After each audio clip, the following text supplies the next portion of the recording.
In Demon Slayer, the swords aren't just weapons. They change color based on who holds them. They turn red when a warrior's will is strong enough. They reflect personality, trauma, and fighting philosophy. And every single one of these ideas is rooted in real Japanese history, mythology, and metallurgy. Gotoge didn't make this up from scratch. Let's break down exactly what Demon Slayer got right. This video is sponsored by Swordus. To understand why the Nichiren blade works as it does, you have to go back to one of the oldest stories in Japan. In Shinto mythology, the storm god Susanoo was cast out of heaven. He wandered to Izumo, found an 8-headed serpent called Yamata no Orochi, got it drunk, killed it, and inside its tail, he found a divine sword, the Kusanagi no Tsurugi. He gave this blade to his sister Amaterasu, the sun goddess, and it became one of the 3 imperial regalia of Japan, symbolizing the sun's power to cut through chaos.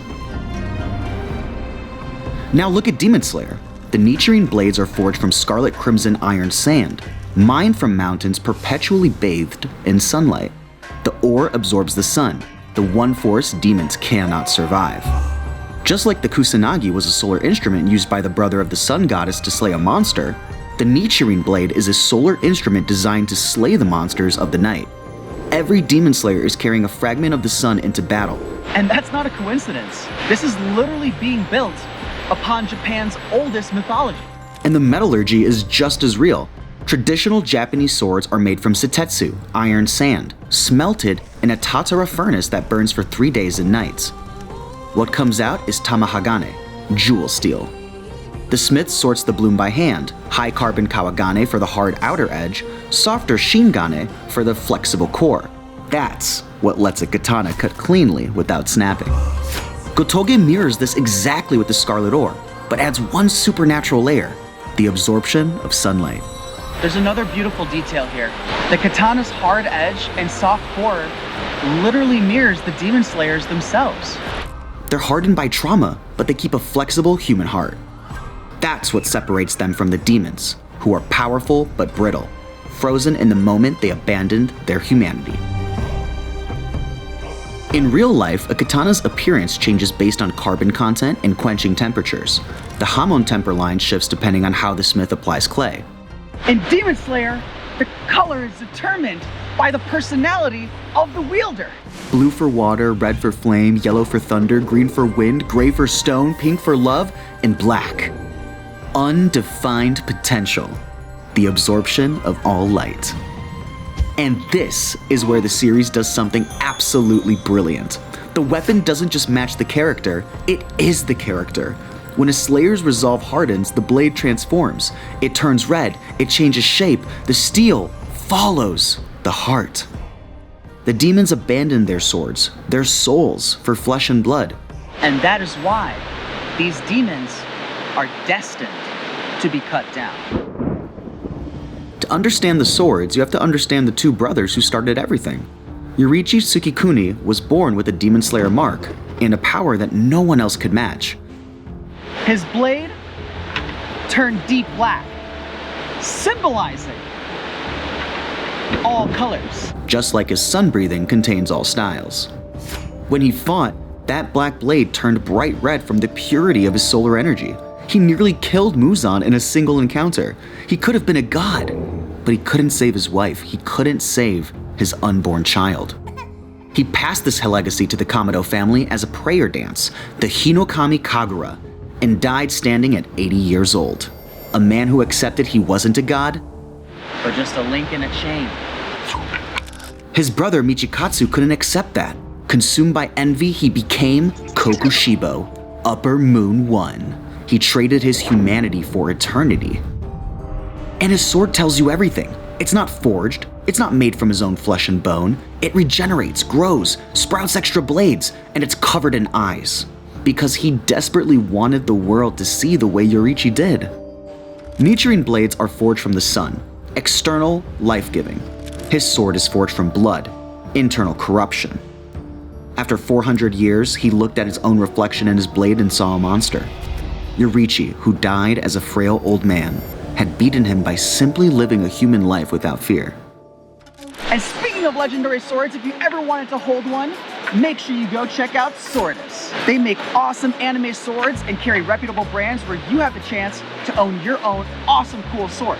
These are not display pieces, they're functional replicas. And if you want something personal, their custom katana builder lets you design your own sword. Blade shape, steel type, handle wrap, everything starting at just $150. Tanjiro's journey is told entirely through his sword. His blade turns black the first time he grips it, a color considered cursed because black blade wielders die young. But that reputation exists because sun-breathing users were hunted by Muzan. Black isn't bad luck, it's undefined potential, a blank slate. His blade was struggling to channel water breathing because that style was never really meant for him. Then Rengoku dies and Tanjiro inherits his flame-shaped Tsuba. That's not just a memento. Mounting Rengoku's guard onto his own blade is the physical shift. It's the integration of Set Your Heart Ablaze into his fighting identity. Umai! Umai! He stops trying to be a water user and embraces the Hinokami Kagura. As he masters sun breathing and awakens the mark, his blade turns bright red, the crimson red Nichiren blade. Not just heat, the manifestation of the sun's power, halting demon regeneration. Black to red, night to dawn, that's his whole arc in the color of his steel. And his final technique, the 13th form, isn't a single move. It's all 12 forms performed in a continuous circle, turning the swordsman into a rising sun that never sets. He stops looking for a winning strike and becomes an eternal dance. The same ritual that his father performed from dusk until dawn. Pretty cool. Rengoku never gets stronger. He doesn't need to. He's already complete. His red blade is flame red, passionate, consuming. His Tsuba's flames are contained within a border, disciplined control over immense power. He dies without letting a single passenger on the Mugen train perish. Akaza failed his mission. Rengoku succeeded in his. Rengoku is not a character who changes. He's a torch that forces everyone around him to change. Gyu's blue blade represents tranquility, but his water is frozen. He wears a Hiyori split in half, one side from his dead sister, the other from his dead friend Sabito. He sees himself as a ghost carrying the will of people who were better than him. He created his own form, dead calm. Everything stops, all movement ceases. It's the perfect fortress of numbness. His evolution is stepping out of that fortress to protect Tanjiro from I should have died to I will die so you can live. Shinobu can't cut a demon's head off. She doesn't have the strength. So her sword is an engineering solution. A needle-thin blade that only thrusts, loaded with wisteria poison through a mechanism in the scabbard. She swaps the poison mid-fight just by sheathing and unsheathing. But her real evolution is darker. She can't beat upper rank 2 in a duel, so she spends over a year saturating every cell of her body with wisteria poison, 700 times the lethal dose. She turns herself into the weapon. Her death is her victory. Kanao finishes the job, but Shinobu is the poison. Zenitsu's yellow blade has a lightning pattern that mirrors real Hamon temper lines, but his story isn't about the blade. For most of the series, he can only fight unconscious. His fear shuts his mind down and his body runs on muscle memory. That's disassociation. When he learns his senior disciple Kaigaku became a demon, something breaks. He creates his own technique, the 7th form, Flaming Thunder God. And for the first time, he's fully awake. Eyes open, choosing to fight. From a boy who strikes by the accident to a man who strikes with intent. Gyome doesn't carry a sword. He wields a flail and axe on a chain, and he's blind. The chain's vibration is his echolocation. The weapon's massive weight means every hit delivers an enormous dose of Nichiren ore. So much sunlight that smashing a demon's head works as well as decapitation. His constant chanting and tears aren't weakness, they're containment. Holding back a rage from being betrayed by the children he once protected. Sanemi's green blade moves like a typhoon. His body is a map of scars and his Marechi blood intoxicates demons. He cuts himself open as bait. That self-mutilation reflects a man who hates himself more than he hates demons, because he killed his own mother after she turned. Everything he does is to push his brother Genya away as a twisted attempt to keep him alive. After Genya dies against Kokushibo, the storm passes. He's last seen smiling, offering kindness to Nezuko, the girl he once stabbed. Muichiro's white blade means detachment.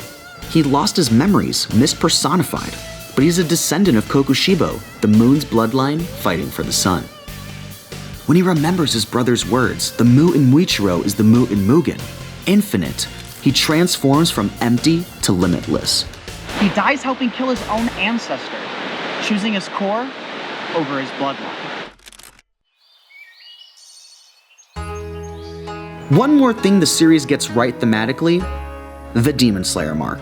It appears when your heart rate exceeds 200 BPM and body temperature passes 39 degrees. It unlocks immense power, the red blade, the transparent world. But no one survives past 25. Demons chase immortality and stagnate. Muzan hasn't changed in 1,000 years. The Slayers accept death and burn as bright as they can. The mark is a death warrant signed willingly to protect a future they'll never see. That's the most human choice in their entire story. Gotoge didn't just build a good anime weapon system. This is a direct extension of the Kusanagi myth, of Tamagahane metallurgy, of the Shinto belief that a sword carries the soul of its wielder. Tanjiro begins with the black blade, night, and ends with red, dawn. Rengoku burns like a torch guiding others through the dark. Giyu moves from stagnant water to a flowing stream. Kokushibo grasps eternity and loses everything that made it worth having. The steel doesn't change on its own. The heart changes and the steel follows. The sun rises not because the night is weak, but because the will to see dawn is unbreakable. Hey guys, once again, if you enjoyed this video, please let me know in the comments and I'd be more than happy to make more for you guys in the future. Thanks for learning a lot about Demon Slayer. Take care, guys. And always remember, kids, set your heart ablaze. Umai!